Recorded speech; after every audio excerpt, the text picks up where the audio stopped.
Cette photo a été prise lors de l'investiture du 47e président des États-Unis Donald Trump. Sur celle-ci, on trouve Mark Zuckerberg, PDG du groupe Meta, Jeff Bezos, dirigeant d'Amazon, Sundar Pichai, PDG de Google, et bien sûr Elon Musk, dont l'engagement dans la campagne de Trump a été bien plus évident. Il n'est pas très compliqué de faire un lien entre tous ces personnages. Ce sont des milliardaires de la tech, la grande industrie du XXIe siècle. Cette photographie peut nous interroger en tant que citoyens, en voyant les plus grandes fortunes du monde soutenir ouvertement un leader d'extrême droite. Elle peut aussi nous interroger en tant qu'amateurs d'histoire. Je peux vous renvoyer à une citation qu'on attribue à Mark Twain. L'histoire ne se répète pas, elle bégaye. Néanmoins, les liens entre les grandes fortunes et pouvoirs autoritaires, voire fascistes, ça doit vous dire quelque chose. Et pour cause, c'est pas nouveau. Est-ce que ces industriels sont des réactionnaires d'extrême droite qui soutiennent un leader fasciste? C'est pas à moi d'en juger, même si une lecture des 14 signaux du fascisme d'Umberto Eco ne fait pas de mal. Je vous propose un petit retour en arrière dans les années 30-40 sur ces grands industriels qui se sentent attirés par les bottes et les uniformes au point de financer des régimes qu'on peut classer à l'extrême droite ou aisément qualifiés de fascistes. Bon, on n'a pas le droit de dire certains mots ici sur YouTube, sinon c'est strike direct. Alors on va parfois utiliser une lettre, genre N. Pour commencer, restons aux États-Unis, l'extrême droite n'étant pas exclusivement européenne. D'après l'historien Gabriel Rosenfeld, le fascisme aurait même des origines américaines datant du 19e siècle, avec les lois ségrégationnistes et les discours eugénistes, nativistes et xénophobes envers par exemple les Irlandais catholiques. Dans les années 30, plusieurs grands industriels entretiennent des liens directs ou indirects avec l'extrême droite américaine ou européenne. Le plus connu d'entre eux est certainement Henry Ford, fondateur du constructeur automobile du même nom. Celui-ci exprime des sympathies idéologiques par antisémitisme. Il publie même un pamphlet antisémite, The International Jew. Ford ira tellement loin dans son soutien à l'Allemagne hitlérienne qu'il reçoit la décoration de la Grande Croix de l'Ordre de l'Aigle allemand, plus haute décoration qui peut être donnée à un non-allemand. Des entreprises comme General Motors, IBM et Standard Oil investissent en Allemagne N et maintiennent de bonnes relations avec les autres régimes d'extrême droite. Un certain nombre d'industriels sont séduits par ces idées au moment du New Deal, mis en place par le président Franklin Roosevelt. Le New Deal est une politique mise en place pour lutter contre les effets de la Grande Dépression aux États-Unis.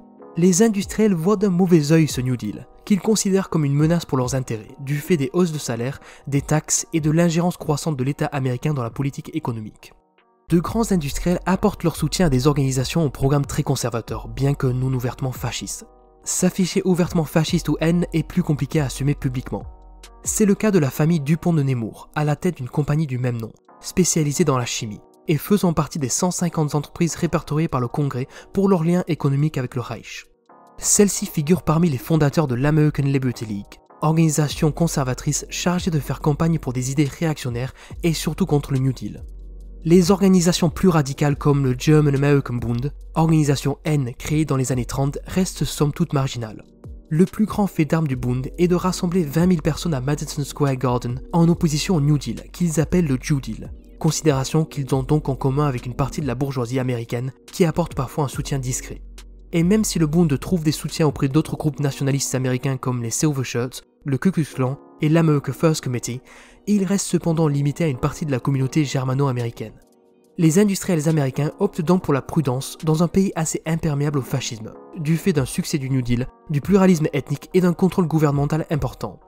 De plus, Pearl Harbor renforce l'esprit patriotique des Américains, qui se voient alors comme l'arsenal des démocraties face aux haines, puis au communisme dans la guerre froide.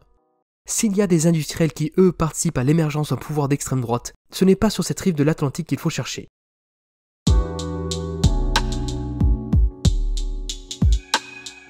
Après la Première Guerre mondiale, Mussolini crée un premier mouvement politique, les Faisceaux italiens de combat, qui devient le Parti national fasciste en 1922. Il rassemble des militants nationalistes et des anciens combattants. L'Italie connaît alors une situation sociale désastreuse et rentre dans ce qu'on appelle le Biennio Rosso. C'est une période où les ouvriers occupent les usines et les paysans leurs terres. Des tentatives d'autogestion communiste ont même lieu.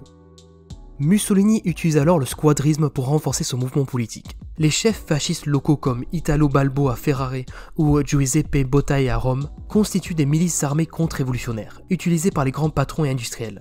Ils organisent alors des combats de rue, des expéditions punitives, des pillages, des incendies, voire des tortures et des mises à mort. Les grands industriels apportent alors un soutien financier et logistique à ces escouades fascistes, les encourageant à attaquer les syndicats et les bourses du travail.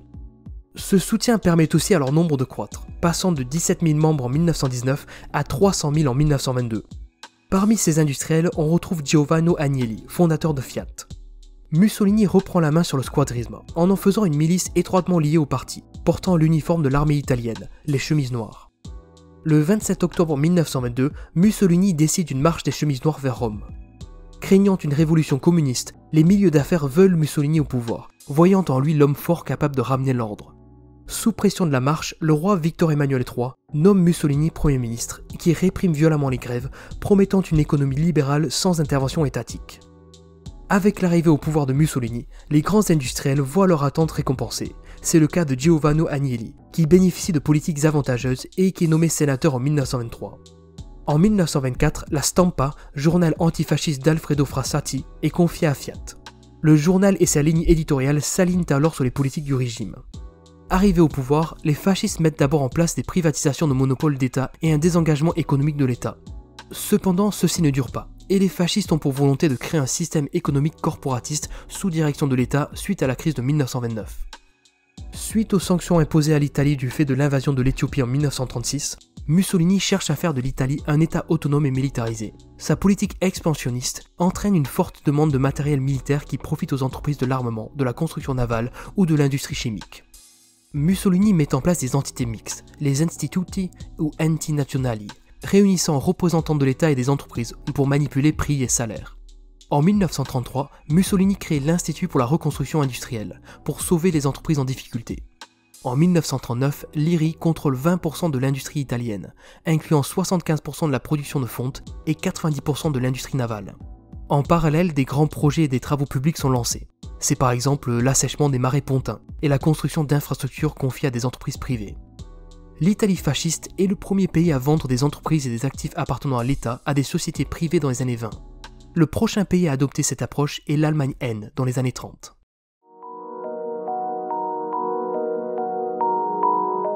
Sans grande surprise, l'Allemagne N connaît des similarités avec l'Italie dans la prise de pouvoir par l'extrême droite en lien avec les grandes fortunes du pays. Le parti N trouve ses origines dans les mêmes sources que les fascistes italiens, les soldats démobilisés et enragés contre la gauche. Cependant, l'Allemagne est du côté des vaincus, et pour ces vétérans, la gauche est la cause de la défaite. C'est la théorie du coup de poignard dans le dos. Les corps francs remplissent alors le même rôle de répression que les chemises noires italiennes. Au cours des années 30, Hitler devient lentement une figure connue du paysage politique allemand. S'inspirant de Mussolini pour beaucoup d'aspects, il cherche à attirer le soutien des grandes fortunes allemandes.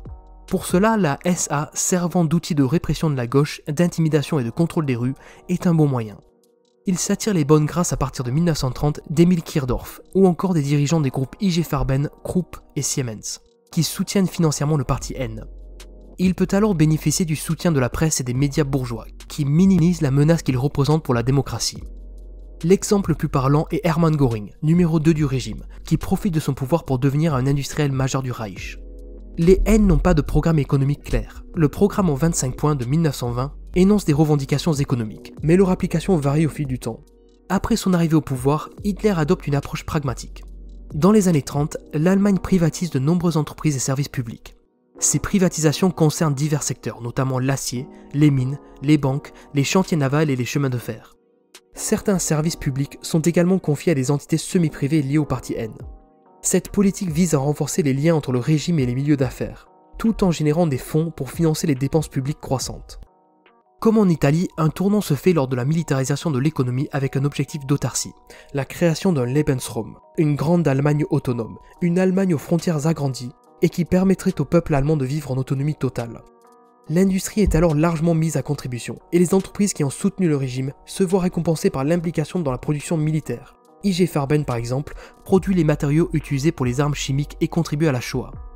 La Reichswirtschaft, la chambre économique du Reich, est créée pour réguler l'industrie et favoriser la coopération entre l'État et les entreprises privées. La mise en place d'une économie corporatiste et planifiée s'accompagne aussi d'une mise au pas de la main-d'œuvre, à laquelle il faut rajouter le travail forcé des prisonniers de guerre et déportés des camps, fournissant une masse nombreuse et surtout gratuite qui bénéficie à des groupes comme Daimler-Benz, BMW et Volkswagen.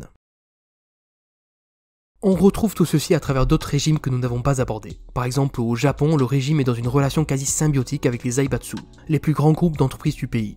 En Roumanie, la gare de fer est financée par la famille Metaxas. Les relations entre les grands industriels et les régimes d'extrême droite des années 30 étaient un mélange complexe de pragmatisme, de soutien idéologique, d'intérêts économiques, mais surtout un choix pour éviter le communisme, tout en maximisant leurs profits. Cette alliance a permis au régime totalitaire de se renforcer, tout en exploitant brutalement les populations et la main-d'œuvre forcée. Même si, évidemment, les choses sont différentes que dans les années 30, en s'intéressant aux événements du passé, on peut légitimement être alerté par ce qui se passe outre-Atlantique. Merci à Geoffrey qui a beaucoup contribué à la recherche et à l'écriture de cette vidéo. Au vu des tournures politiques actuelles, cette vidéo nous semblait importante à sortir. N'oubliez pas de vous abonner, d'activer la cloche, de commenter, et nous, on retourne à l'écriture des prochaines vidéos.